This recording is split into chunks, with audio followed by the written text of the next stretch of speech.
mpango tulionao ni sisi na jamii tushirikiane. Matukio haya ya ukatili yasijirudie. Mengi yanatokana na migogoro ya kiuchumi. Ili kuweza kulifanyia kazi swala la kiuchumi lisiwe kisababishi, tuna program za uwezeshaji wananchi kiuchumi, achilia mbali wanawake, vijana na wenye ulemavu. Changamoto iliyopo sasa ni Watanzania wangapi tunasikilizana katika kufikia huo uwezeshaji. Na ndio maana hapa tunakuja na mikakati ya majukwaa ya uwezeshaji wanawake kiuchumi. Yanaanzia huko chini. Yanaanzaje?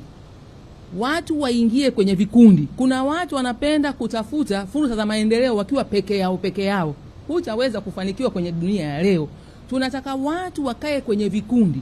Kwenye vikundi wakikaa, watu wanawaza tu nikifika pale kwenye kikundi tayari napata hela. Hela zinafuata baada ya kuwa kwenye kikundi, ukapata taarifa, ukapata elimu, ukapata mafunzo, mkabadilishana uzoefu. Ukisha toka pale, ile elimu inakuambia na mtandao wa fursa zote.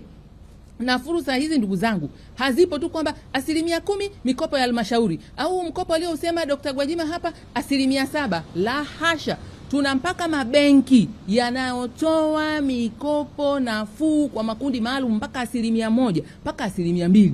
Sasa mtu huyu yuko bize, asubuhi kaamka kwenda kwenye kutafuta, karudi jioni kaenda kusikiliza sijui burudani gani, kikundi kimeshakaa, hajawahi kwenda hata siku moja. Anayapataje haya mambo? Yanampita. Lakini ukiwa kwenye kikundi cha maendeleo, elimu tunayoitoa pale, yani wewe lazima utoke, na kama hutoki lazima sisi tujue kwa nini huyu hatoki. Na pale ndipo tunapokuandaa. Kwa hiyo matukio ya ukatili yasababishwayo na sababu za kiuchumi yanajibu kama hilo.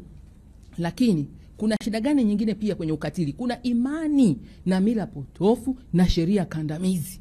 Tumesema hapa kwenye taarifa yangu, tuna mwongozo wa majadiliano kuhusu mila na tamaduni zetu.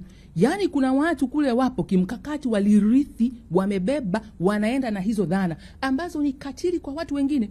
Wewe mtoto anamaliza darasa la 7, kavunja ungo, unataka ukamuoze. Kama sio kumkatili uko nini? Kila siku unapata message hapa, kafungiwa, anataka kuozwa kwa nguvu. Wewe ndio unaweka msingi wa ukatili kwa sababu unataka upate mirathi. Yule hana ridhaa na hayo mambo, wewe unamlazimisha. Akifika kule, akifika miaka 18, akili zake anajitambua, 15, miaka 20, anaanza kuona kwamba huyu niliyeozwa sio sampuli yangu, watu wendani kabisa.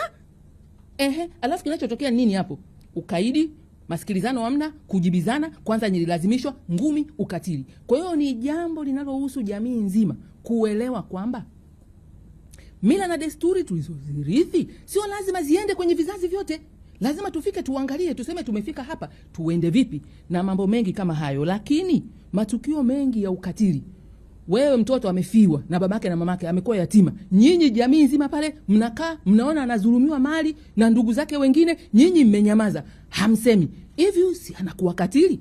Akitoka hapo, mtoto yule hana malezi, haendi kanisani, haendi msikitini, anajazwa mambo ya ovyo kichwani, anakimbia, anakwenda mtaani. Akienda mtaani kakatiliwa, kapata mimba, anatumia dawa za kulevya, akirudi kule jambazi anawaibia na nyinyi, anabaka watu, ni ukatili. Kwa hiyo sio swala la wizara peke yake, mkakati ni pamoja na sisi wote. Tunafanyaje? Umeliona jambo baya linamwelekea kuukatili, tumeweka mifumo ya wewe kutoa taarifa mapema tuweze kuwafikia. Serikali za mtaa ziko hapo, viongozi wa serikali ya kata wako hapo, waheshimiwa madiwani wako hapo na wabunge wa wakilishi. Tuna mkurugenzi wa halmashauri, tuna mkuu wa wilaya na mkuu wa mkoa.